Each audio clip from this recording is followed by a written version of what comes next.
late. And really a very tight series. The last 4 meetings between, the last 5 meetings between these ball teams have only been decided by 27 points. The biggest quote-unquote blowout was their last meeting, 8-point win by Albany. Crick, the fullback again. There's the give. Action. Jackson cross the goal line. Touchdown, Albany. Well, now they're going to Quincy without throwing the football to him. They're just handing it off to their offensive specialist out of Alabama. And Albany now jumps out on top 13-10. Interesting look. Wow. At a wide receiver. Yeah, Quincy's actually going to turn into an I-back here behind the fullback, John Crick. He was coming in that high motion we're also used to seeing. He cuts his motion back across the formation and turns into a running back. Now Nelson Garner to attempt the extra point. Just does sneak it in at the left upright. Quincy Jackson has the moves between the goal line and the moves in the end zone as well. They've got a red dog that they're beating up here in Albany, both in the stands and, at least for the moment, down on the carpet as Michael Lewis gets set to handle the kickoff from Nelson Garner, the veteran out of SMU, James Madison University, only missed by a few states from Virginia to Texas. My younger brother is a graduate of James Madison. Was there when Lefty Drizel was the basketball coach. Of course, Don Silvestri was the kicker last year. The veteran here. There's referee Bill McCabe. A little brain fade before, called to Bill Richardson. Bill, excuse me. Throw the flag on us up here for that. Is that a 3 or a 5-yard infraction? That's a 15 when you mishandle the name of the he can give as many yards as he wants. Here now Garner with the kick. Lewis 6 yards deep. Big hole. One man back, cannot get him going. Coast to coast. Touchdown. Touchdown, New Jersey.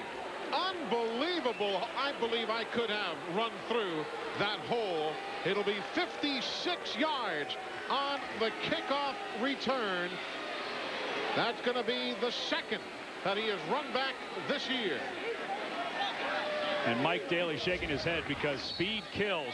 And you were talking about running through, but watch number 6, Curtis Anderson actually had a clean shot. He was unblocked, and Michael Lewis set him up with a great little stem move and came back, and Curtis Anderson just would not gather himself to make the tackle.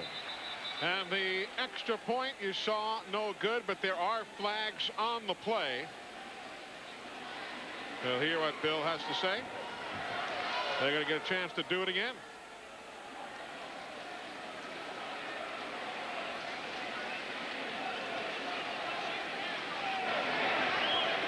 Illegal formation.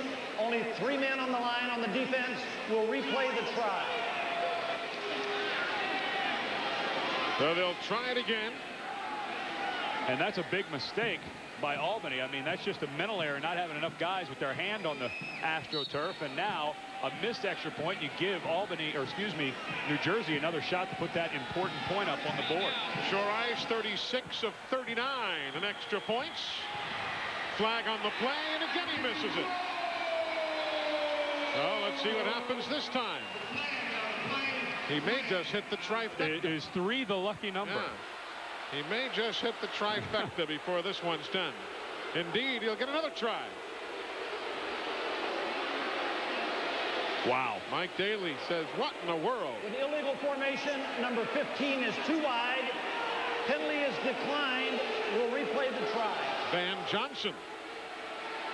Guilty that time. Because of the width of the offensive formation, a defender cannot be lined up any further outside the widest blocker for the team that is kicking the extra point than head up. And Van Johnson was obviously lined up further than head up on the wingman. These 2 guys on the outside right there.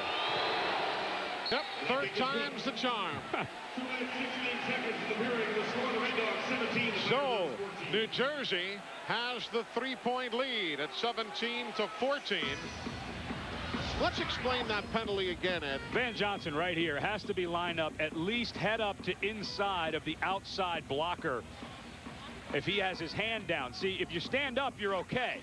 Carl Sacco's fine, but when you put that hand down and you're one of the 4 down linemen rushing the kick, you have to be lined up at least heads up on that wingman blocker. So again, another mental error, and they had 2 in a row that gave New Jersey that extra point. And you saw the back judge throw the flag right there, front and center on the screen. Now, we have to throw a little defense for Mr. Johnson. This guy was a wide receiver in college. He's a wide receiver defensive back, and now he's got his hand on the ground as a defensive lineman.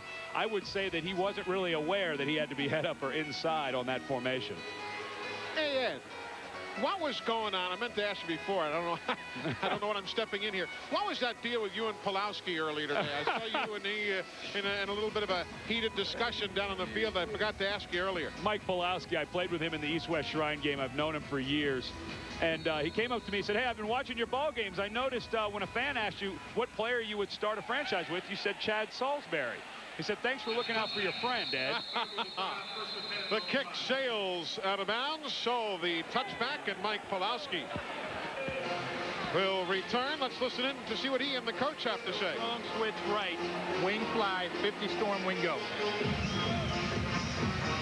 The wing is running a go route. Get it done. Hit this shit running. Strong switch right, wing fly, 50 storm, wing go. On 2, ready? Got a 5-step drop for Pulowski. They're going to try to hit the wing on the go route, and he wants the guy in motion to hit it on the fly. He wants him full speed. Quincy Jackson in motion.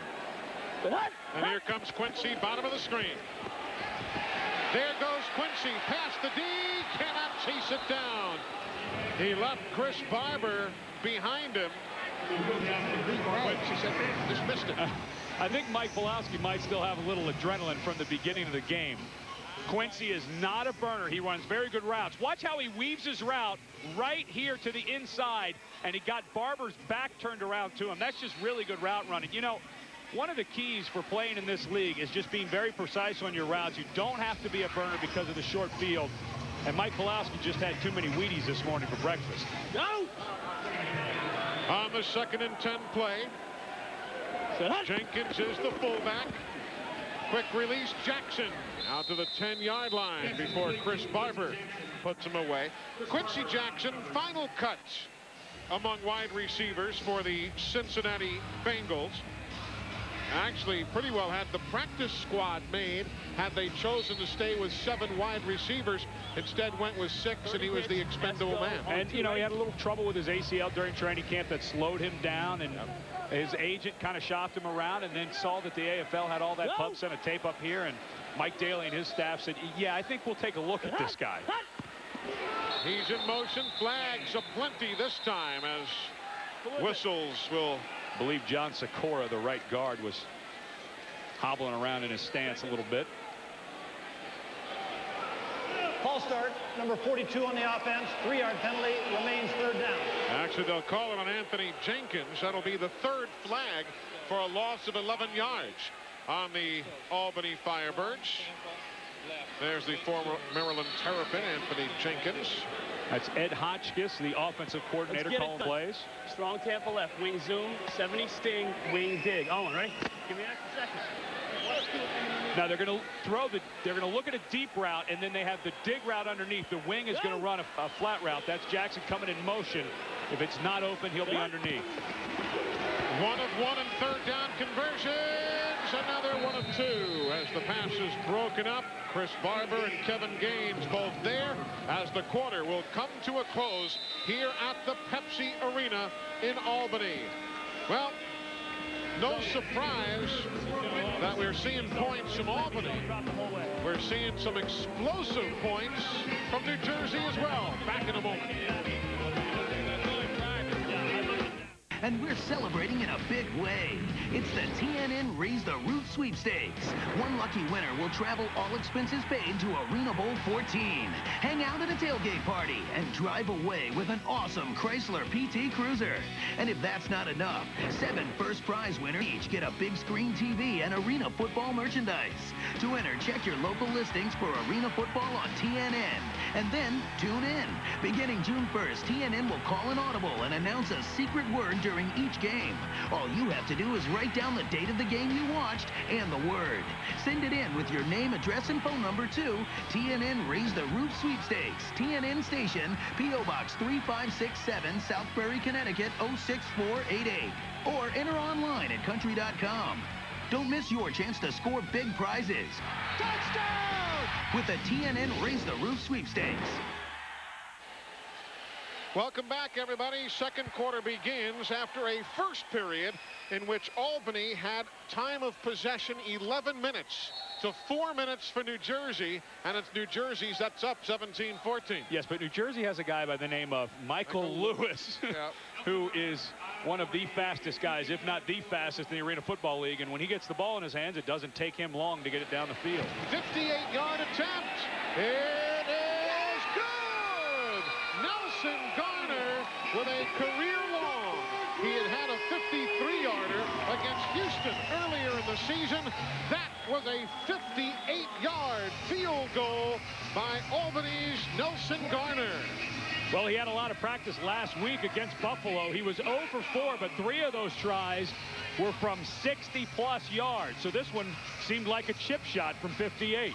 4 plays, 3 yards. 2 minutes and 23 seconds. We're tied at 17. Jill, that was a heck of a kick.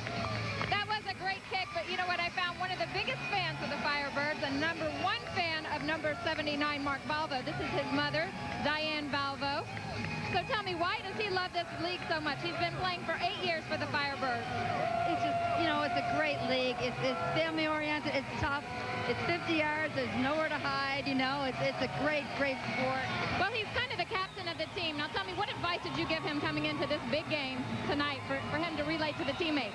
I don't really think I have to. These guys are up. They're playing every game like it's their first game. I think, you know, you have to feel that way in this game because, you know, 4 seconds is a lot of time. You know, a lot can happen in arena football, but we love it. We love a challenge, you know. Well, he's up for a big game tonight, and not only because this is a big game to beat New Jersey, but because it's his mom's birthday. So happy birthday. And now Ed will back to you guys. Now Ed will sing happy birthday right after the kickoff, so you might want to get your tape recorders rolling. Off the slack net and the touchback. That was an equipment problem by us. That hit the camera. That hit the TV camera. And when the camera is hit in any indoor game, there you see the robotic camera that gives us some of those great pictures. That is dead, although the rest of the apparatus, all the yellow, is live. If the football hits the camera, it is a dead ball. Mark Valvo, we just talked to his mom. He aspires to be a pro wrestler, so we'll have to come up with a nickname for him before the game's over. Maddox unloads. Quick grab by David Saunders, who's out to the 11-yard line. Folks, a reminder, Sunday here on TNN, you'll see NASCAR Winston Cup drivers trying their hand at a very unique racetrack. 3 turns. It's triangular. Pocono International Raceway is. Always a ton of action. Don't miss a lap. Buddy Baker, Dick Bergman, myself, the whole crew. Sunday, 12:30 for the pre-race. 1 o'clock the green flag. 10 o'clock Pacific. Right here on TNN. Saunders out across the 20 to the 21-yard line. You can do some skiing up in the Poconos? Well, you know, at this time of the year, that might not be the ideal thing, but I'm always hoping for that hotel room with the heart-shaped bathtub. I like the one that has the champagne glass hot tub. Yeah. Saunders really starting to step into his own. He was Iron Man against Oklahoma last week. He had 3 receptions, a touchdown, and he had one of those interceptions returns for a touchdown we talked about earlier. Michael Lewis in motion. Michael Lewis bobbles it, and does he hang on? Yes, he does. Got stuck well by Lavasek, but a good bit of work by Lewis to hang on to the football. This is why I think this guy has a legitimate shot to play in the NFL. Did not play in college. His wife, as a matter of fact, sent a fax up to Ahmad Field, the offensive coordinator for New Jersey, saying, hey, give my husband a tryout. She said, talked about his speed. They didn't believe when they brought him in. They said, yeah, this guy can run. But usually a guy with that much speed doesn't have those hands. He's got a great set of hands. Quick release, and it's knocked out of midair. Well done by Joe Jacobs. He and Chris Snyder took away the area there, and Jakers came up on the play and looked like he just broke up the screen attempt right there. There you see the guy that Ed was just talking about, Michael Lewis. What a night he has already had. First play of the game. It's just the speed as he goes by people. This time he got a little blocking up front, but he really had to make some people miss, and then he's going to run right by Nelson Garner, the kicker. You cannot coach speed, although Frank Mattias may try to claim that he brought him up here because of his speed, but this guy has the whole package. The fullback is not going to get there. Not going to get there. Chris Pope on the handoff, a routine dive play. Joe Jacobs, Chris Snyder, they stacked up the middle, and now all of a sudden New Jersey is 0 of 2 in third down conversions and facing a fourth down play. They are 5 of 9 in fourth down conversions this year, 56%. And Joe Jacobs, a two-time All-AFL, All-Ironman the last 2 years. As New Jersey decides to go for it, I like the aggressive call by Mattias, but Joe Jacobs having himself another All-AFL type year. Chris Pope, he is the fullback. Man in motion, Lewis. They're coming to the near side. And is caught for the first down. Porter. Damian Porter just in front of Chris Lawson. And the number 7 receiver on the ball club becomes the safety valve there on that big fourth down play. But Damian Porter's kind of been lost in the shuffle with Michael Lewis's emergence and David Saunders. Porter had himself a nice ball game last week against Oklahoma, had 2 touchdowns receiving. And on the year, 7 receptions, 3 touchdowns. Not a bad percentage. On the first down, Maddox. Porter, flag on the play. And the line judge says it was out of bounds. He caught the football out of bounds. And out of bounds in this game means about 1.5 inches down there. And there's also a flag against the Albany Firebirds. They're calling illegal defense on Albany, but Porter caught that ball in the stands. Defense, number 82 on the defense. Linebacker was out of the box. 5-yard penalty, automatic first down. That's Greg Hopkins, the jack linebacker. They can only go 5 yards deep as the non-rushing linebacker. Here's a look at him. He cannot go wider than the guards or the tight end or deeper than 5 yards. Yeah, no question. He snuck it in. They'll call it even if he gets 1 foot out. They do not want the weak linebacker in the coverage at all, so that they have to play man-to-man coverage. So that was a good call by the official. 4th flag of the night against Albany. Here's Tommy Maddox to throw under pressure going down. Souvenir time. He'll unload it as Chris Snyder came in, and now there's a late flag on the play. Well, they're going to get Maddox. No question that he got rid of that ball to avoid the sack. It's a loss of downs, and the ball will come back to where he threw it from. So it's just like getting a sack, basically. You're rewarding the defense for their efforts. And it was Chris Snyder who got a great drive on the right guard. 2nd flag of the night against New Jersey. Intentional grounding. Offense. Number 8. Ball would be placed at the spot or thrown. Loss of down. 2nd down. Chris Snyder's going to come from the outside, working on Robert Stewart, and he pushes Stewart right into the lap of Maddox. That's a great bull rush by Snyder. All defensive line coaches will tell a man, if you get a guy moving backwards, don't try to get off of the block. Take him right to the quarterback and try to knock the quarterback down with the guy who's blocking you. Now a 2nd and 18. Look out from behind. Sack number 13 of the year for Albany and number 6 of the season for Joe Jacobs. And what you have is a matchup of 2 of the best pass rushers in the AFL. Robert Stewart is one-on-one with Joe Jacobs. Kind of a little bit of a mismatch. You got Joe Jacobs, and right here on the outside, he's just going to get a quick outside move, and Robert Stewart turns in his stance and falls down. Great inside hand placement by Joe Jacobs. He got the leverage on the pads of Robert Stewart to get him off balance. What a nice rush. Actually, he's having his way with Robert Stewart right now. Unusual. You don't see that very often. Out of the shotgun. Maddox looking wide open. Touchdown. David Saunders beating Van Johnson. A pickup of 25 yards and the touchdown. Glad you mentioned the shotgun formation. A lot of people who've been watching this game for a long, long time A lot of teams don't even have this in there, but Tommy Maddox has always operated very well out of the shotgun. At UCLA, he used the shotgun all the time. They've been working for about a month. He gets the ball at about 4 yards, takes one step, and then he's ready to throw it. A little behind, but great hands on Saunders bringing that in. Because of the pressure early by Albany, they've gone to the shotgun. Shore Ice with the extra point, and 24-17 the numbers now for New Jersey. David Saunders did a great job pulling it down as he tells the Albany fans that his team's on top. In 5 minutes and 44 seconds, New Jersey on top. As you see, welcome back to the Pepsi Arena in downtown Albany, New York. I've been looking for Governor Bataki. Don't see him. He must be out of town tonight. He's in a suite. Ah, that's what it is. Van Johnson to the 10. We've seen this before. Van Johnson with one man to beat. They cannot do it. Touchdown. Touchdown, Van Johnson. His first kickoff return of the year for a touchdown, 57 yards. Not to be outdone by Michael Lewis. Van Johnson nearly took one back earlier in the ball game, but you have to give an assist on the play to Chris Lawson. Good blocking at the start of this play. Quincy Jackson gets a nice block, but watch Lawson get a block on Shore Ice, the kicker, right there. Shore Ice had a shot on Johnson, but it was Lawson who peeled back and got a block. Van Johnson saw it and made the cut. Now the extra point.